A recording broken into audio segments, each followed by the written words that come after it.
Version ng kapatid. The Lord is near to the broken-hearted and saves the crushed in spirit. Praise God. So, mali na po tayo makaupo ng kapatid. At ang title po ng short devotion na ito is When Grace Finds the Word. Praise God. So, pag sinabing broken-hearted mga kapatid, ang naisip natin is sa relationship. Amen?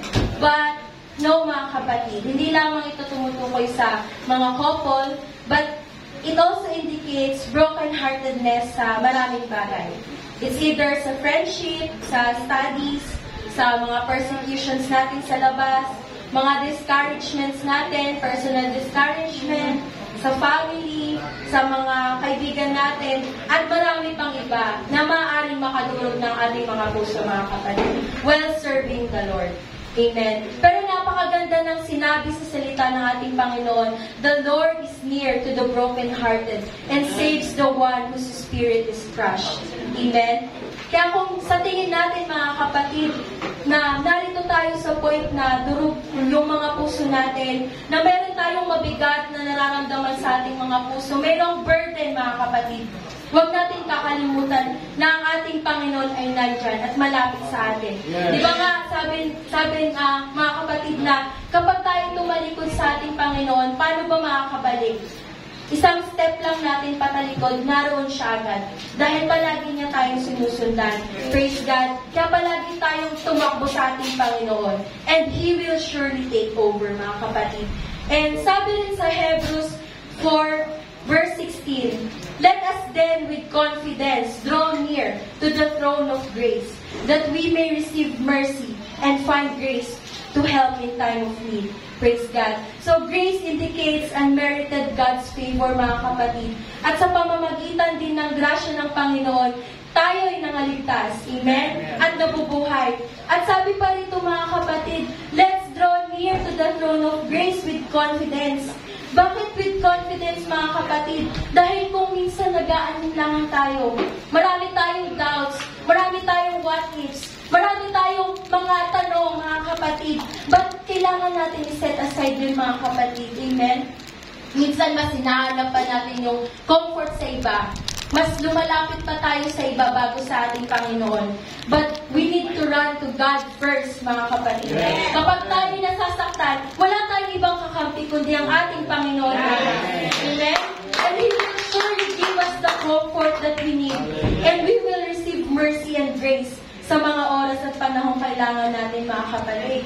And minsan, dumadating din tayo sa point na nagkakaroon tayo ng discouragements, mga panghihina, kapighatian, kasakitan, at kung ano-ano pang nagiging dahilan kung bakit nalalamig tayo sa pananampalataya natin. And hindi naman excuse na kapag tayo naglilingkod, hindi na tayo nanlalamig, mga kapatid. Hindi na tayo nanghihina dahil tayo yung inaatake, mga kapatid. Tayo yung unang-unang nanghihina bago pa sila dahil tayo yung malapit sa ating Panginoon. And we always forget the grace of our loving God. But in Corinthians 12:9, my grace is sufficient for you, for my power is made perfect in weakness. Amen. So the more na nakakaramdam tayo ng panghihina, mga kapatid, especially sa ating paglilingkod sa ating Panginoon, sa ating mga buhay, ay doon natin mas nararamdaman ang grasya ng ating Panginoon. Amen. Hallelujah. And sa verse 10, sabi pa rito mga kapatid, sa kabila ng kahinaan, nandiyan ang grasya ng Panginoon na nagpapalakas sa Kanya. Amen. Na kapag tayo nang hina, mas lalo niya tayong pinapalakas, mga kapatid. Kaya tayo nagpapatuloy at nakatayo sa mga oras na ito dahil sa grasya ng ating Panginoon. Amen. And alam naman ng Lord in the first place na tayo madaling manghina. And it's God's invitation for us to depend on Him. Amen. Dahil gusto ng ating Panginoon na dumepende tayo sa Kanya. Gusto ng ating Panginoon na huwag tayong aasa sa ating sarili, kundi umasa tayo sa Kanya. Yes. Ayaw niya, mga kapatid, na i-take mo yan by yourself. Gusto niya na i-surrender natin yan sa ating Panginoon. Kaya huwag tayong tatalikod sa ating Panginoon, mga kapatid, sa paglilingkod sa Kanya. Praise God. Kahit may mga discouragements tayong encounter. Dahil kahit tumalikod tayo, His goodness and mercy will still run after us. Amen. In Psalms 23 verse 6, Surely His mercy and goodness shall follow me all the days of my life. And malinaw na sinabi dito ng ating Panginoon na all the days. So even in the days of discouragements, even in the days na tayo nanlalamig, even in the days na tayo mainit sa pagpupuri, even in the days na bagsak tayo, na durog tayo mga kapatid, nandyan pa rin ang kabutihan ng ating Panginoon. Kaya kung feeling natin na malayo siya sa ating mga kapatid, still ang kabutihan ng Diyos ay nakasunod pa rin sa iyo mga kapatid.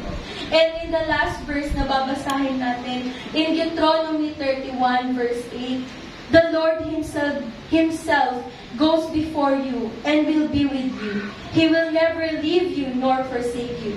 Do not be afraid. Do not be discouraged. Praise God. Kailanman hindi tayo binigo ng ating Panginoon. Amen. Mayroon ba ditong binigo ng ating Panginoon? Hindi ba't wala mga kapatid? Kaya kahit anumang hamon sa buhay natin, praise God, ang kanyang kamay ay palaging nakauna sa atin. Praise God. We just need to reach out to God first. Kaya despite any challenges, mga kapatid, let God be God. Amen. Yes. Kaya natin na ang Diyos ang bumili sa mga buhay natin. Sa mga bagay na hindi natin kapulado, let's surrender everything, mga kapatid. At sa oras na ito, hallelujah, let's surrender it to God. Hallelujah, iluhod mo yan sa ating Panginoon. Hallelujah. Sabihin mo sa Panginoon lahat ng pangailangan mo at hindi ka niya bibiguin. Amen. At malaya na po tayo.